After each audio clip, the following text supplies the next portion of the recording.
Hello everybody, my name is Kat Bowser. I am your resident fantasy therapist and welcome to my channel. Those of you who are brand new, welcome. Those of you who are returning, welcome back. For those of you who are new here, and your first time here, my name is Kat Bowser. I am a licensed therapist, but I am also an author working on my first novel. And on my channel, I like to dig into what I consider to be the heart of writing, which are the characters, and the heart of the characters is in their psychology. So we tackle world building, character, plot, all that kind of stuff on my channel, all from a psychological point of view. Today's video, though, is a collaboration video. It's one of my first, so I am excited about that. This video, I have teamed up with Macienda, and I have linked her channel down below, for her Spooktober, which is where she is taking different elements of the spooky month and applying them to media, books, and all that kind of stuff, which sounds like a lot of fun to me, so I was thrilled to put my own little input into it. So for this video, what we are doing is we are tackling a book that has a paranormal romance in it. She will be doing a book of her own. I will be doing one of my favorites. And we're just going to be talking about the elements of it and what it is about it that we like. So for me, this one is probably gonna surprise no one, but it does fall into paranormal romance technically, so I'm gonna run with it. And that is the tale of Luthien and Beren from Tolkien. So the story of Luthien and Beren from Tolkien is found in actually a lot of different places. It's actually one of those stories that was published after his death from his notes and things like that. The most famous version, to my understanding, is the one I'm going to be referencing, which is in the Silmarillion. There is a version that was released, I believe, last year that has been added to and whatnot. So there are some minor differences, but the overall story is the same, and I believe you can find a portion of it in Unfinished Tales as well. So first off, heads up, there will be spoilers in this video. So if you have not read the story of Luthien or Beren, first off, go read it. But if you haven't, please be aware I'm going to be spoiling the crap out of the plot, because I really love this story and I can't really go into why unless I talk about the whole story. So, with that out of the way, what is the overall story of Luthien and Beren? Okay, so what is the story of Luthien and Beren? Well, like many things with Tolkien, the more background you have, the more sense it makes, but I will try to just give you guys the basic version without having to delve into the many generations of background that Tolkien provided. So, Luthien was the only daughter, and in some cases the only child, depending on which version you read, of High King Thingol, who was the High King of the Sindar Elves, and his wife Melian, who was a Maia, or in Tolkien's mythology, you might think of that as an angel, essentially. Gandalf and Saruman are also Maia. So, she was said to be the most beautiful maiden that had ever walked the earth, according to the elves. And while she was dancing one day in the forest to the sound of the flute by one of her friends, Beren, a human mortal, wandered into their realm and spotted her and was instantly enthralled. And he actually spent quite a bit of time chasing her to try to get to talk to her, because based on essentially how she had grown up in a protected realm, magic provided by her mother, who, as I said, was a Maia. So she had never seen a mortal man before, but Beren was very persistent and finally caught up with her and spoke with her, and the two fell in love with each other. So, as was the custom, Beren went to her father to ask for her hand. Now, Thingol did not like this arrangement at all.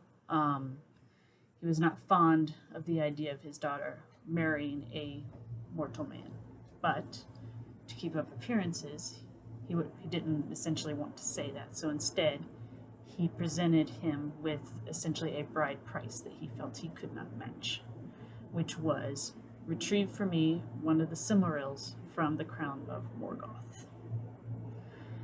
So those of you who are unaware with Tolkien's expanded universe, Morgoth is essentially the Middle-earth version of the devil. I mean, for all intents and purposes. And he is Sauron's boss, essentially. Sauron served him. So, what did Beren say to this? He went to go do it. He went to go do it. So, first off, the Silmarils. That is a whole story in and of itself, but I'm going to just sum it up real quick. So, back before all the elves came to what became known as Middle-earth, they lived in Valinor, the Blessed Realm, the Undying Lands, as they call it in the movies. Well, technically there's separations, but for all intents and purposes, it's the Undying Lands. And the Silmarils were these gems that were created by taking some of the light of the two trees, which were two trees that lit the world night and day before the sun and the moon. So they were encased in these gems, and the downside was that these gems made people greedy, and a big old mess came from that, but that's not relevant to this story. So, okay. So Morgoth has 3 of the Silmarils, all of them, in his crown. So Beren sets out to try and retrieve one because he loves Luthien and he wants to marry her. But he's also going to respect her people and has to meet her father's dowry, essentially, her father's bride price. Luthien goes after him. And again, this kind of depends on which version you're reading, but the version in the Silmarillion, she gets a sudden pain in her heart, and her mother tells her that pain is because she knows why it's there. Sauron has captured Beren on his quest to go get the Silmarils. So she goes after him. Her father attempts to keep her restrained by way of many different things, including essentially a housemaid just to hold her. And her response to that is to use her elven magic, make her hair grow, create an invisibility cloak out of it, and a ladder out of the rest of it, and proceed onward. So she was essentially not taking no for an answer. And along the way, she obtains the aid of a giant wolf named Huan, who is also from Valinor. And they go to save Beren. So they rescue him from Sauron's troops and then proceed to Angmar, where Morgoth is.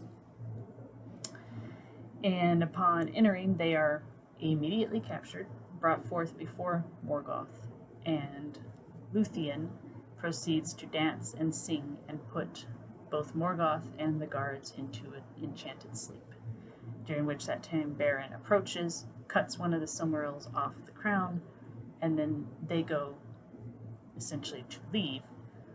But Beren, thinking he's going to one-up Thingol, tries to take a second one. And Morgoth awakes, and now they are rushing and trying to get away. Now, one of the guardians of Angmar is one of Morgoth's essentially giant werewolves. It is a huge wolf, the most fearsome wolf that ever walked the earth. But I'm not going to try to pronounce its name because much as I love Tolkien, some of his names are very hard for me to pronounce. So they come across this creature who is adamant on killing them for his master. Instead, Beren shoves the Silmaril towards him. The wolf bites off his hand, Silmaril and all. And Silmarils are full of essentially purity, essentially. So anything dark that touches them is it's not going to be good for them. It attempts to purify them, it causes pain, all that kind of thing. So the wolf runs off, goes mad. Luthien and Beren return to her father, explain what has happened, and Thingol's, he's impressed. So him and Beren take off with their troops to go and kill the wolf that is now running wild throughout his lands. They succeed, but Beren is mortally wounded in the process. So he, after the hunt, lays down and dies. He has killed the wolf, he has presented Thingol with the Silmaril as he promised, and then he lays down and dies. Luthien lays down next to him and withers out of grief, and she awakens in the halls of Mandos, which are where the elves go when if they're killed, and then they are reborn into a new body.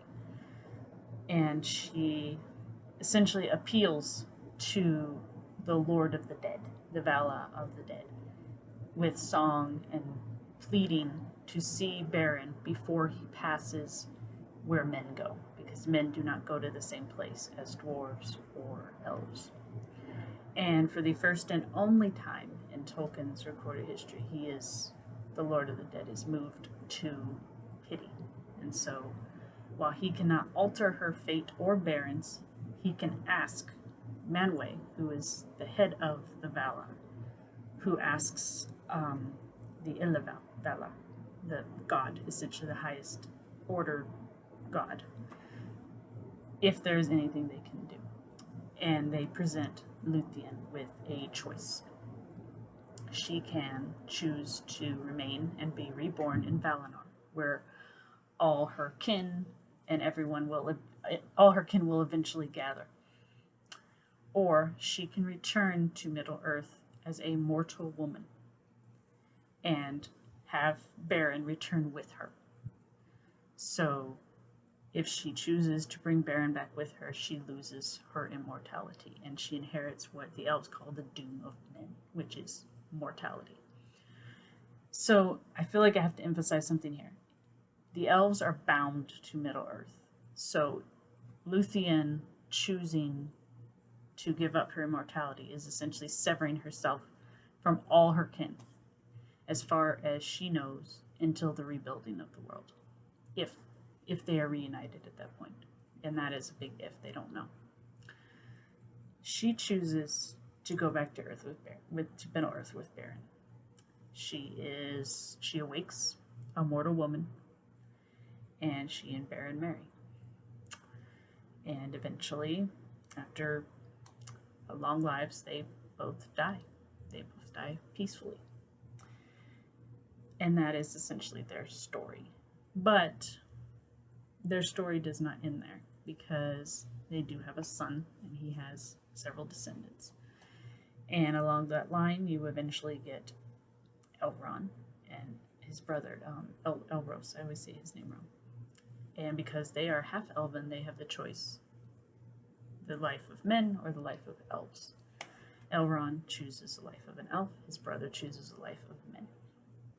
Elrond would go on to have his two sons, and then Arwen. His brother would become king of men, and it is from his line that Aragorn is born and descended. So yes, Arwen and Aragorn are related, but I mean, guys, it's a cousin 63 times removed. I really don't think that counts.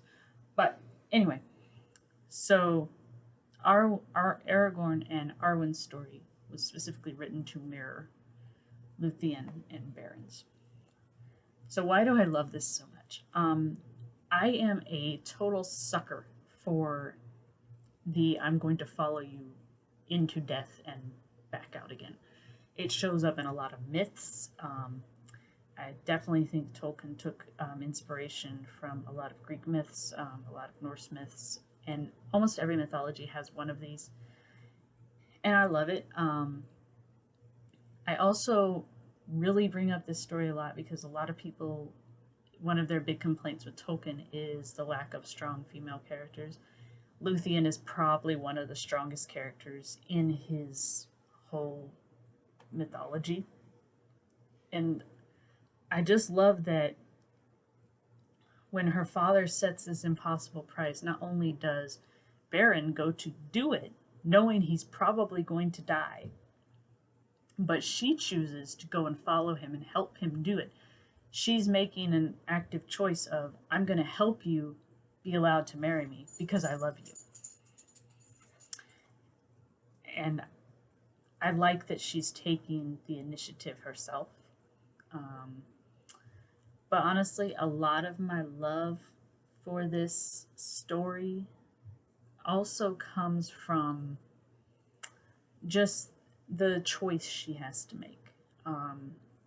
She has fallen in love with this mortal man, and she's given the choice that she can resurrect him, but she's going to lose essentially all connection to her family, all her kin, and she chooses to do it anyway. And that kind of devotion, I love that kind of devotion because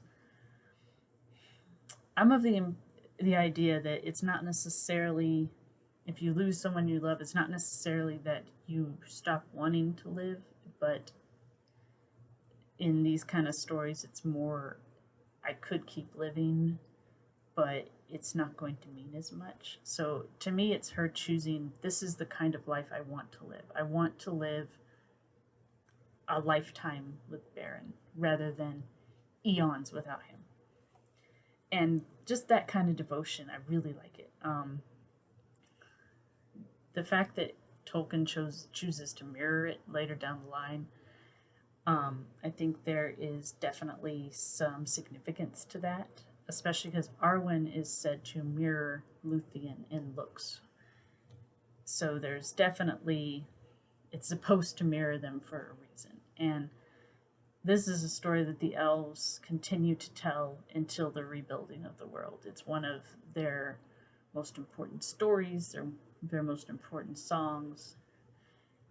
And I mean, the guy took on the devil. Beren went and took on the devil to marry this woman. I give major props for that. I think for me, when someone is willing to go get something, they know they're probably not going to live through it, but they're going to try anyway. That is a type of courage that is very rare, and I rarely see it. And even though I'm usually a sucker for realism, I don't think that's unrealistic because there is definitely a type of devotion and love you can feel for someone that you would literally be willing to walk through hell for them. So I don't find that unrealistic. I find it romantic. I find it sweet. That's what I love about this story. And like I said before, I love the fact that it's mirrored later. Like Arwen even says at one point when she makes the decision not to sail to the Undying Lands, she makes the decision to stay and claim a mortal life. And she says, mine is the choice of Luthien. So she's making the same choice. And Tolkien doesn't kind of shy away from the fact that it's not just joy. There's lots of bitterness to it as well. There is the bitterness of mortality. But there's also the reward of it as well. When all is said and done, Luthien will go where Beren goes. So she is separated from her kin, but she will not be separated from her love. Call me a sap, but I love it. But another thing I want to mention, and I think this has a lot to do with why I love this story so much as well. Tolkien took the inspiration for Luthien from his own wife. His wife, Edith, looks exactly how Luthien is described to look. He describes they used to take walks through the woods near where they lived, and she would dance and she would sing like Luthien. And Tolkien took his wife and made her a half angel, half elven character that took on the devil. He loved that woman. He really loved that woman. Now, if you can actually go and see their gravesite now, and his wife has Luthien carved on her tombstone, and he has Beren carved on his. And so that adds a little more heart to this story that I really love. So if you guys have not read this story, I haven't told you all the details in it. It is in the Silmarillion. Like I said, there is another version of it that is a single book. You're welcome to read that one too. I personally prefer this one. It's nothing wrong with the other one, but I just think it adds a lot of details that don't need to be there. If those of you who have seen Lord of the Rings, the extended version, Aragorn actually references the story of Luthien in it in this scene.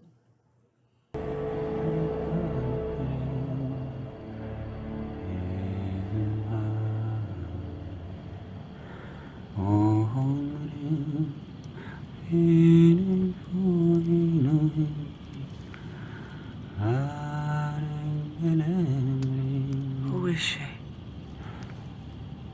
This woman you sing of.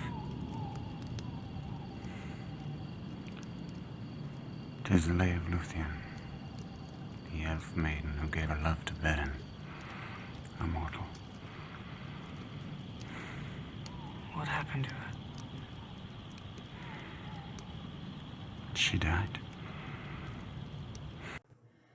And that's something that even I kind of missed the first time I heard it, but now that I know about it, I love it when it comes up, because it still has that kind of bitterness to it, but there's a sweetness to it as well. And I think that's really what I like about this story. It's not all sweet, it's not all bitter, it's a good mix and balance of the two. I've included also in the description a link to a YouTube video that has performed the Lay of Luthien, essentially the song version of this story. It doesn't cover everything the main story does, but I think it's beautifully done. It's one of my favorite songs. It's on one of my writing playlists, so definitely check it out. So with that being said, I think I want to end this video with Arwen's actual quote from Return of the King. "For I am the daughter of Elrond. I shall not go with him when he departs to the havens, for mine is the choice of Luthien, and as she, so have I chosen both the sweet and the bitter." So thank you guys for checking out this video with me. As always, if you guys like this content, make sure to let me know, comment, and subscribe. I try to post new videos every Thursday, every Sunday, and definitely check out my partner's video below. She's going to be putting her own up, and tomorrow we will have another one, this time addressing a movie regarding the same kind of content. So thanks guys for stopping by, and I hope to see you next time.